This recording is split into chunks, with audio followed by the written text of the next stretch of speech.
नमस्कार, मैं हूं पुण्य प्रसून वाजपेयी। दस्तक में आपका स्वागत है। लोकतंत्र का सुर में कुछ भी खो दीजिए, लगता यही है कि डेमोक्रेसी इस देश के भीतर जबरदस्त आवाज में गूंजती चली जाती है। और शायद इसीलिए आज हमको काले स्क्रीन पर लिखना पड़ा, ये है डेमोक्रेसी। क्यों कह रहे हैं ये बात? दरअसल एक मौत ने दौसा की आवाज को मजबूत कर दिया और दिल्ली की आवाज को दबा दिया। कुछ इससे सवाल आज निकल कर आए। दिन भर जिस तरीके से सुबह से टेलीविजन स्क्रीन पर कोई रो रहा था, कोई माफी मांग रहा था, लेकिन जिसके सर से बाप का साया उठ गया वह सवाल कर रहा था और उसकी आंखों में आंसू नहीं थे बल्कि आंसू सूख चुके थे। जरा देखिए और सुनिए क्या क्या किस किस रूप में बीते 12 घंटों में हुआ है। वहाँ पे उनका पास प्रशासन था और वहाँ एक बच्चे की वो सुरक्षा नहीं कर पाए, तो ये इतना बाहर ये पूरा ले रखा है जिम्मेदारी उन्हें दिल्ली की। वो दिल्ली को कैसे संभालते होंगे? अगर बाई दे ये घटना अगर केजरीवाल साहब से हो जाती तो उस बच्चे को, वो अपने बच्चे को इस तरह से लटका छोड़ देते। वो जिन लोगों ने उनको उकसाया है पेट पर चढ़ाने के लिए, जिन्होंने वो नकली सुसाइड नोट लिखा है, उसके बारे में जांच हो, इससे मेरे पिताजी को उचित न्याय मिले। मेरे पिताजी सुसाइड करने के लिए तैयार नहीं थे और ऐसी कुछ भी उनके पास ऐसी परिस्थितियां नहीं थी कि वो आत्महत्या करें। तो मैं चाहती हूँ कि जांच हो और उचित न्याय मिले। मैंने कल भी कहा, मैं आज भी कह रहा हूँ कि भाई अगर संस्थाओं पे यकीन नहीं है तो हिंदुस्तान के 3 सबसे बड़े ईमानदार लोगों को आप चुन लीजिए, उनको 1 हफ्ते का वक्त दे दीजिए, 2 हफ्ते का वक्त दे दीजिए और वो जांच कर ले। और जो रिपोर्ट में जो भी आए, अगर उसमें आशुतोष का नाम आता है, मुझे भी सूली पर लटका दीजिए। ये बीजेपी कांग्रेस वाले राजनीति कर रहे हैं, मनीष सिसोदिया का नाम लेके आ रहे हैं। हमारे विश्वास की तरफ उंगली उठाई जा रही है। हम लोग इंसान हैं, राजनीति करने नहीं आए हैं। हम राजनीति करने नहीं आए हैं, इतनी गंदी राजनीति करने नहीं आए हैं। हम इस राजनीति करने नहीं आए हैं। मैं तुम्हारा गुनहगार हूं, मैं तुम्हारा गुनहगार हूं, मैं तुम्हारा गुनहगार हूं। मैं नहीं बचा पाया उसको।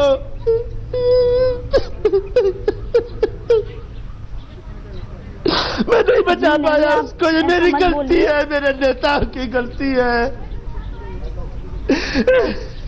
मुझसे सवाल किया गया कि आपकी इंसानियत मर गई है, आपकी जहनियत खत्म हो गई है। पूरी जिंदगी मैंने लड़ाई लड़ी है, पूरी जिंदगी मैंने लड़ाई लड़ी है और मुझ पर यह आरोप लगाया जाए कि मैं इंसानियत मर चुकी है, मेरे अंदर मेरी जहनियत मर चुकी है। कैसा लगेगा आपको? मुझसे पूछा जाए आपको शर्म नहीं आती है?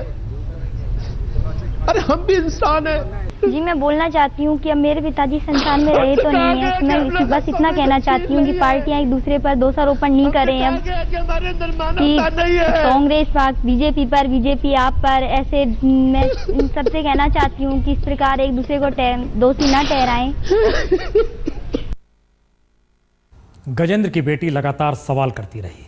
आज ये दोपहर का कार्यक्रम था, तकरीबन 1:30 बजे का विक्रम कर रहे हैं, लेकिन सवाल अब वाकई इसके आगे देखने का है। इसके आगे देश में क्या हो रहा है? सवाल कई निकल सकते हैं, लेकिन सवाल डेमोक्रेसी का आएगा तो फिर उसके समानांतर एक सवाल किसानों की मौत का भी आकर कहीं आगे खड़ा हो जाता है। क्या ये डेमोक्रेसी का हिस्सा है? आज क्या हुआ या पीछे दिनों क्या हो रहा है, रिपोर्ट देखिए।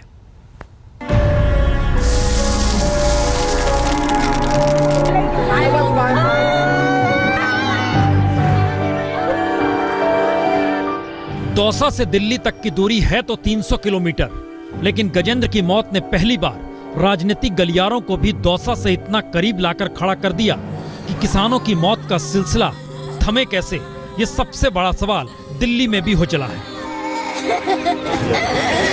लेकिन जवाब देगा कौन, इसकी ताकत शायद किसी के पास नहीं, और शायद इसीलिए मौत का सिलसिला थम नहीं रहा और गजेंद्र की खुदकुशी के बाद भी देश भर में दर्जनों किसान खुदकुशी कर चुके हैं और राजनेता टुकटुकी लगाए सिर्फ मौत को ही निहार रहे हैं। हादसे दर हादसे हर जगह हो रहे हैं। यह बुंदेलखंड की तस्वीर है। बुंदेलखंड के हमीरपुर जिले के झलोखर गांव के किसान गोपाल यादव ने इसलिए जान दे दी क्योंकि फसल बर्बाद होने के बाद वो बेटी की शादी के लिए पैसा जुटाने में असमर्थ था। तो बुलंदशहर के सत्यप्रकाश को बेटी की शादी के लिए कर्ज को चुकाना था, लेकिन बेमौसम बारिश और ओलावृष्टि ने ऐसी फसल बर्बाद की कि जिंदगी ही बर्बाद हो गई और सिवाय कोई रास्ता सूझा नहीं कि मौत को ही थाम लिया जाए। 3 बीघा तो अपनी थी, 15 बीघा जो बाहर की पेशगी पे 4000 रुपये बीघा ले रखी थी। तो कुछ बैंक का कर्जा था 1 लाख केसी थी और 4 लाख रुपए जो साहूकारों का था गांव का। फसल मारी गई।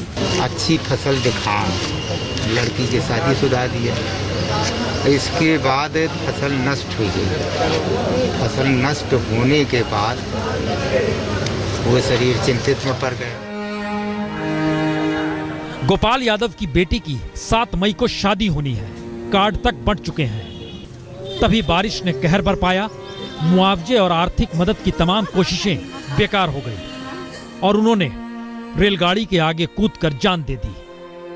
और सत्यप्रकाश ने गुरुवार सुबह 5 बजे, जब सब सो रहे थे, पूरा परिवार सो रहा था, बच्चे सो रहे थे, तो गले में फंदा लगाकर जान दे दी।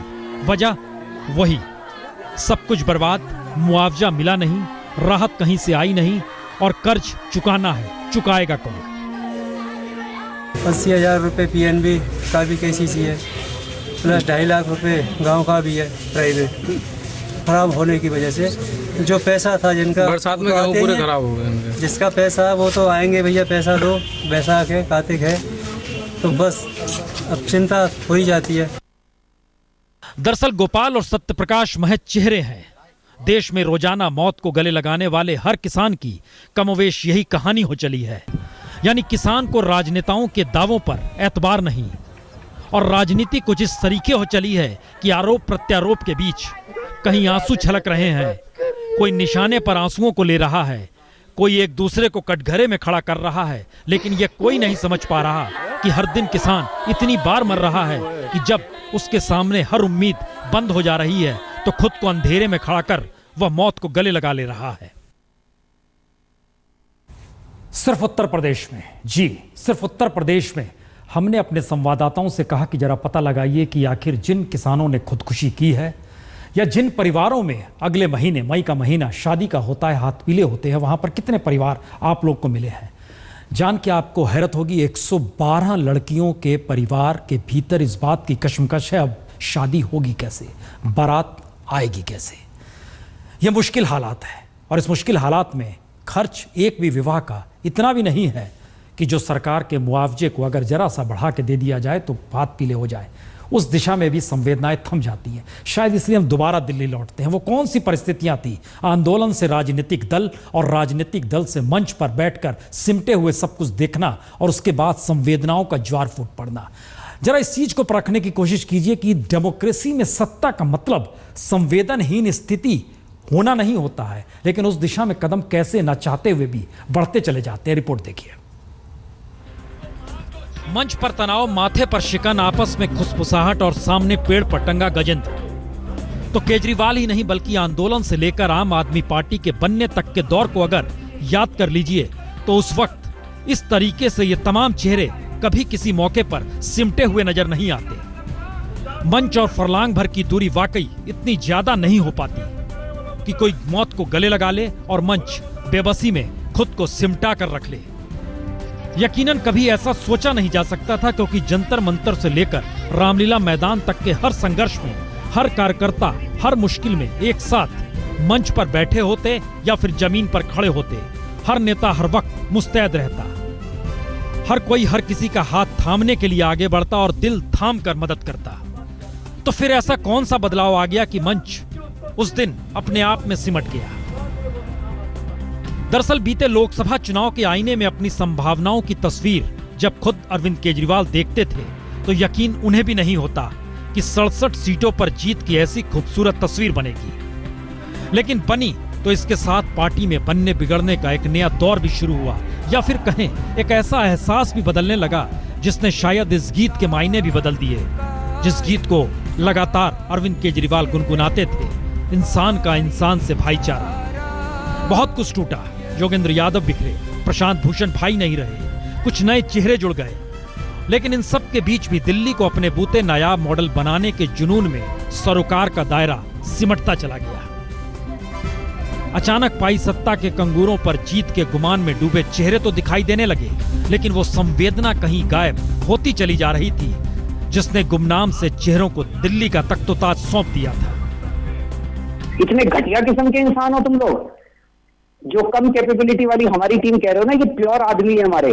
हमारे में क्षमता कम हो सकती है, लेकिन हम दिल के काले नहीं है। ये लोग दिल के काले और ये लोग एक नंबर के कमीने लोग हैं। संवेदना पीछे छूटी, सरोकार की जगह तकनीकी श्रम के आसरे दिल्ली को देश ही नहीं दुनिया का सबसे बेहतर राज्य बनाने का ऐलान तक किया जाने लगा। ताकत जनता ने दी थी, लेकिन जनता के लिए सचिवालय के दरवाजे ये सोचकर बंद हो गए कि दरअसल बंद कमरों में जो नीतियां बनेंगी उससे दिल्ली का इतिहास बदलेगा, चेहरा बदलेगा और शायद एक नया मॉडल निकलेगा। और इस भागम भाग या कुछ नया करने की सोच ने नेताओं को अपने बीच भी इतना सिमटा दिया कि खुले में खड़े होकर संघर्ष का ऐलान करना आंदोलन या चुनाव लड़ने के दौर की अतीत की बातें लगने लगी। अब लगा सत्ता है, नीतियां बना सकते हैं, कानून को लागू करा सकते हैं, तो फिर लोग नहीं चाहिए। दरअसल ये सत्ता को सहेजने के तरीके हों या भविष्य में सत्ता को पाए रखने के हो, जो भी, लेकिन हिंदुस्तान एक ऐसा देश है जहां भावनाएं और एहसास मायने रखती है। चाहे काम हो या ना हो, लोगों से जुड़ते चले जाइए। आंदोलन के दौर से आम आदमी पार्टी के बीच ऐसा ही कुछ रहा। लोग जुड़ते चले गए, कारवां बढ़ता चला गया और शायद इसीलिए देश में बिल्कुल एक अलग पहचान इस पार्टी की बनी। लेकिन सत्ता के साथ ये दूसरी पार्टियों की कतार में भी शरीक दिखाई देने लगेगी, ये किसने सोचा होगा। जिस प्रशांत भूषण के घर से आशीष खेतान के लिए आम आदमी पार्टी का दरवाजा खुला, उसी प्रशांत भूषण के लिए आपका दरवाजा बंद करने में बहुत बड़ी भूमिका आशीष ने भी निभा दी। ऐसे बहुत सारे रिश्ते टूटे। सत्ता की आत्मा कहीं ना कहीं किसी ना किसी रूप में नेताओं को, मंत्रियों को और सत्ता को वाकई अलग खड़ा करती चली गई। और इन सब के बीच नेताओं ने अहंकार में डूबकर खुद का बचाव भी खूब किया। गजेंद्र जी की शहादत के 3 घंटे बाद ही अलवर के गांव के किसान ने रेलगाड़ी के आगे आगे आत्महत्या की, तो अब हम ये चर्चा नहीं कर सकते कि रेलगाड़ी नरेंद्र मोदी चला रहे थे। बहुत सारे सवाल हैं। दरअसल माना यही जाता है कि जब आप संघर्ष कर रहे होते हैं और जब सत्ता में आते हैं तो एक तरीके का ट्रांसफॉर्मेशन होता है, बदलाव होता है। उस बदलाव को महसूस करना मुश्किल होता है अगर आपके सरोकार ना हो, लेकिन डेमोक्रेसी ये सारे काम कराते चली जाती है। और डेमोक्रेसी का एक नायाब चेहरा नजर आया नक्सलवाद के नाम पर। जो नक्सली नहीं है, जो नक्सली हैं, उनके बीच रोजगार और मुआवजा आकर खड़ा हो जाए तो फिर कोई भी आ जाएगा। जरा देखिए कैसी कतार है, कैसी रिपोर्ट है। जैसे हम लोग नौकरी देंगे बोल के पैसा लेगा क्या? रास्ता में हम लोग को बताते गया कि तुम लोग को मैंने उग्रवादी सरेंडर के रूप में लेके जा रहे हैं। कुछ बोलेगा तो बोलना कि हम PLFI के हैं। जी, ये नकली नक्सली हैं, लेकिन रोटी रोजगार के लिए भटकने वाले इन आदिवासी नौजवानों को असली नक्सली बनाकर सरेंडर कराया गया। और ऐसे 1-2 नहीं बल्कि 514 नौजवान थे जो आए तो थे कोबरा बटालियन में शामिल होने, लेकिन CRPF और झारखंड पुलिस से जुड़े अफसरों के इशारों पर ठगों और दलालों के गिरोह में फंस कर रह गए।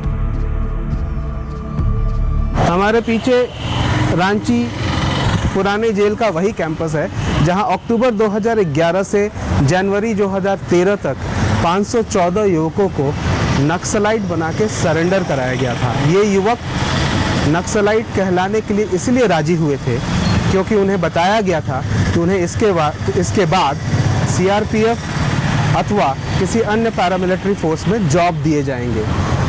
2013 के जनवरी माह तक जब तक वो वहाँ रहे, उन्हें कोई नौकरी मिली नहीं। जी, गजब की स्थिति है। नौकरी और मुआवजे पर पूरा देश आकर टिक गया है। कहीं सरकारी पैकेज, कहीं मुआवजा, और यही है डेमोक्रेसी का नया चेहरा।